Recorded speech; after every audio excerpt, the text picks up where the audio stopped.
guys, I just want to say before starting the video, thanks for watching, and also I hope you learned something new about chess theory that you didn't know before. So let's get into it. Okay, so I'm going to be going against Santa, rated 1200, and he has white pieces, so he's going to start the game with e4. And in response to e4, me personally, I just like to go e5, just because it's the defense against e4 that I know the most about, the most theory for and stuff, so that's why I decided to go.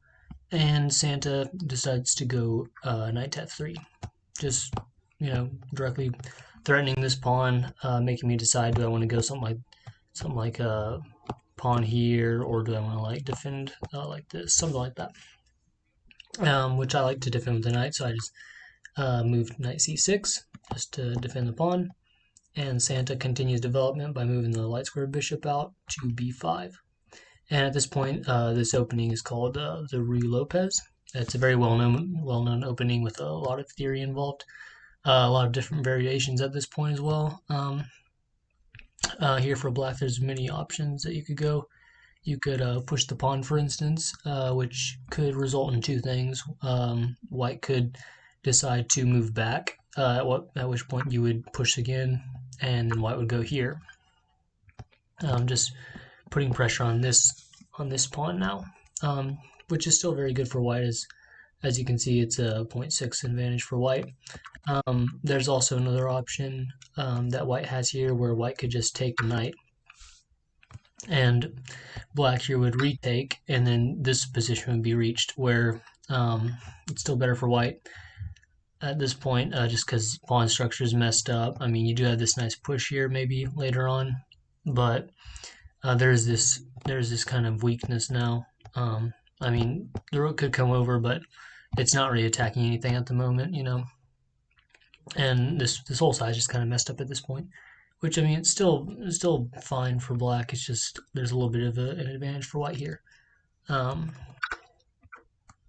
Interestingly, if black does this and white decides to take, and then black decides to take, then white, there does seem to be a hanging pawn here, but if white takes this, then black has this this queen e7 move, and then white would probably want to try and defend the knight with d4, at which point black has this move where it kicks away the knight to f3, and then black can take the pawn anyway, and then white could defend with something like this, which at this point this would be good for black, just because there's a very centralized, strong queen threatening the king, and white does have more pieces out, but this is a very strong queen at this point, so that's why it's better for black. Also white's pawn structure, well, there's just an open file to the king, and really the pawn structure is actually fine. Black's pawn structure is still kind of messed up though, but also this could work in black's favor because of this. We have the idea of putting the bishop on the longest diagonal, and then maybe pushing this pawn, and then you have the queen and the bishop aligned with this. Later on would be a strong idea. So taking the pawn would be a mistake in that variation too. I'm just trying to go through most of the well-known variations for y'all, just in case y'all want to decide to try these later on, But I don't really care for those variations very much. I like to go the Berlin defense, where you just move the other knight out to put pressure on this pawn. It kind of forces the player playing white to castle, just to later on move the rook to e1, which Santa does. He just castles, and I can take the pawn here, but it's a very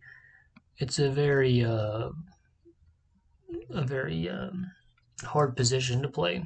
I mean, it is playable for black after e1, but I haven't really played this position very much, just because it seems like it'd be kind of hard to play, and you'd have to know quite a bit of theory to be safe in this position as black. So I didn't really want to go into that theory that I didn't really know much about. So I just stayed safe and just moved d6. And this move seems kind of weird um, because it makes it to where there's an actual pin on the king now. But this isn't really a threat because if the bishop takes the knight, it's not really a very good move after takes because now the white pieces don't have any threat on black at all. You know, they're not really threatening any of my pieces. My pawn structure is a little bit ruined, but there's still this idea of pushing the pawn later at some point, possibly. So this is fine for black. Also, I could fianchetto the bishop and then also be hitting this pawn twice for later on as well. So you wouldn't want to take the knight, which is why it's fine just to have this pin for now. And Santa here, he continues developing with rook to e1, defending this pawn from the knight, and then also putting just a little bit of pressure on my king. And this just makes me a little bit worried about this. So I just want to continue development by bringing my dark square bishop to e7. And this move just makes it to where I can castle next move. Also, the idea with this is at some point white's going to want to play here, and then that will allow the dark square bishop for Santa to come out here, and then maybe pin my knight to my queen, which isn't possible now because my bishop's in the way. So that's why that's also a good move. There's two reasons. And Santa continues with the theory move of just opening this diagonal up for the dark square bishop. So at this point, there's no real reason not to. I just castle here, and that just unpins my king from this, which is a logical thing to do. Also keeps my king off this file, so that's a very good move for those two reasons. And so here Santa does this very strange move where he moves his king over here to h1, and this is an inaccuracy because there's no real reason to do this. You know, I'm not really attacking his king right now. He doesn't really have to defend against anything right now, so he should just be worried about like attacking, doing something like this, maybe thinking about creating a pass pawn later on, something like that. That should be what he's considering right now. So there's no real reason to just do this unless he's in danger, which he's not. So that's why that's not a very good move. And here I just continue development by bringing my light square bishop out and pinning the knight to the queen, which is, I mean, it's usually a good idea to do. It's not the best move. The computer's saying the best move would have been to make Santa decide what he wants to do with this bishop here. If he wants to take, and then I can take, and that's fine for me. It's just a even position here. Or if he wants to move back, and then I push, and then he moves back, which is also basically an even position here. This one's saying it's a little bit better for me, which makes sense because I have more pawns out. So either of those options would have been fine for me. But I can still do this later on if I wanted to. You know, it's not like that opportunity's gone or anything. I just kind of thought this would be a better idea at the moment because the light square bishop can't come back and defend the knight or defend the queen from the pin. So it seemed like a pretty good move. That's why I did it. And here Santa kind of makes a little mistake here by creating this backwards pawn, and there's now this nice square on d4 that my knight can just jump to without any threats from any e pawns or c pawns to move to any of those squares, and then try and kick it away from that nice centralized square. So that's why it's saying it's a pretty big mistake there, because now I can just come up here, and this also double attacks this knight that's pinned to the queen. So at this point, Santa needs to play pretty well to keep from losing control of this game. So, which he fails to do um, pretty miserably because now he just decides to make it possible for me to push a6. He basically traps his own light square bishop because now there's no moving back. So, of course, a logical move is to just move a6. I'm going to get the bishop next move no matter what he does. Even if he takes the pawn, which is the best move for him to do, then I can just, take back. So, going to get the bishop no matter what. It's a losing position now for Santa. So he tries to kick away my light square bishop here, and there's a few things I could do here. I think the worst one is to just take the bishop because yeah, see now it's like I hardly have an advantage because now there's this position where there is this open file, but he can just move his king over if he needs to at any time. So that's the worst thing I could do. Second best thing I could do is to just take with the bishop. And then I reach this position where this happens, and then I take the bishop. And so there is this open file, but then he also has this open file for his rook to maybe come here and threaten my king. So that's the second best option. And the very best option is to just move my knight there. And the reason why this is different from moving my bishop there is because now Santa has a choice here. He can take my bishop. If he takes my bishop, then I can take his rook.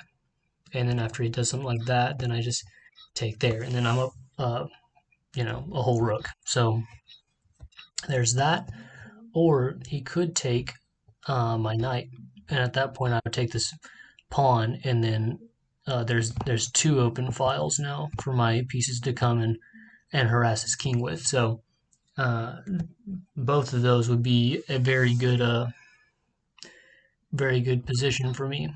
So that's why that's different than this, because here there's no way for me to attack this pawn now, So it is different by quite a bit. And also, let's see. After I do this,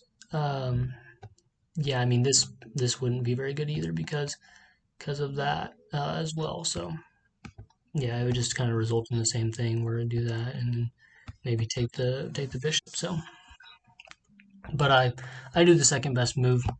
I didn't really think about the move order. I was just kind of thinking, well, it looks almost the same. It doesn't matter which piece you take with first. It actually does though, because the knight can't take this pawn like the bishop could if it was still here.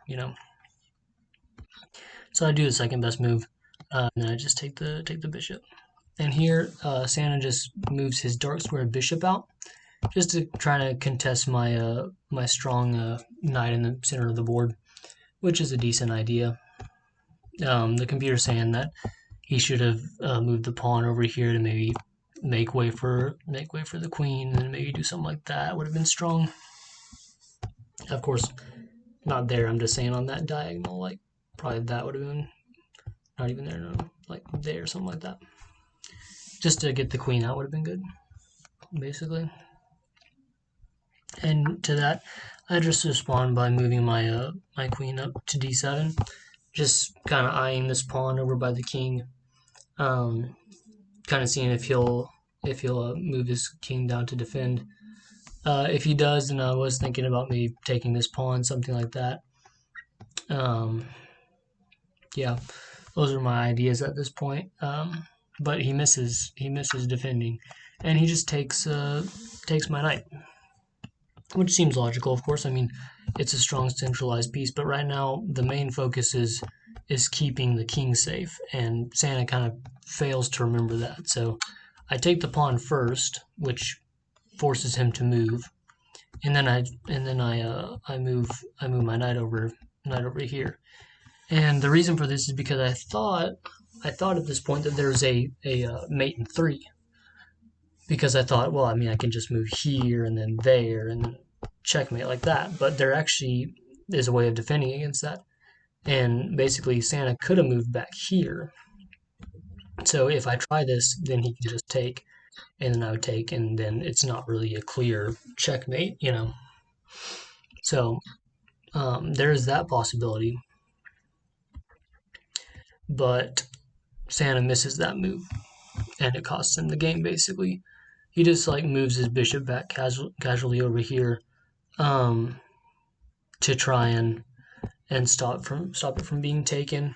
So, but what the computer's saying, what he should have done is that, and then what I should have done was do something like push F5 or something, and then the idea that Santa could have kept from getting checkmate would have been to move his rook up here, and then I could have done something like this to try and attack his bishop, and then he would have moved his queen over to contest my queen.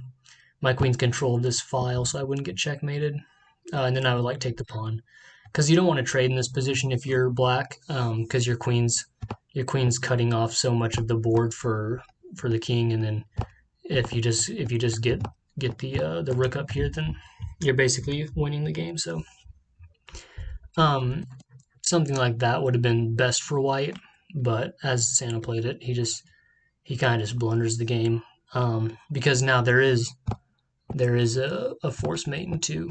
Um, that wasn't a force mate in three earlier because there was something against it, but now since he made a mistake in the position, there's a force mate in two, and I just simply move my knight up. And there's nothing he can do against my queen coming here. No matter what he does, he can't move his knight. His rook over here is not going to help. He can't get his pawns out of the way in time. His king can't really go anywhere. So after he just randomly takes the pawn, then that's inevitable, and that's basically the game. Um, and so when I was starting to think about doing this video, um, I was kind of wanting to play Santa as him playing with the white pieces, just because I feel like some of my other videos, or like quite a few of my other videos, are of me like playing with the white pieces, and I just wanted to show y'all like different variations of like a popular opening like Ruy Lopez or something, like what you can do with it, what's possible in terms of like memorizing theory and stuff. Um, so I hope y'all learned some new theory from this video. If you do start learning the Ruy Lopez like defense and stuff like that, it can help you quite a bit. I mean, it can definitely push you past 1200 if you know your theory well and stuff. Um, but this is just like one of the variations of it. Berlin defense, my favorite anyway. And so before I go here, the accuracies of the game 96.6 to 63.8. Not too bad, but definitely needs some improvement on his game here. But anyway, thanks for watching, guys, and I'll see y'all later. Bye.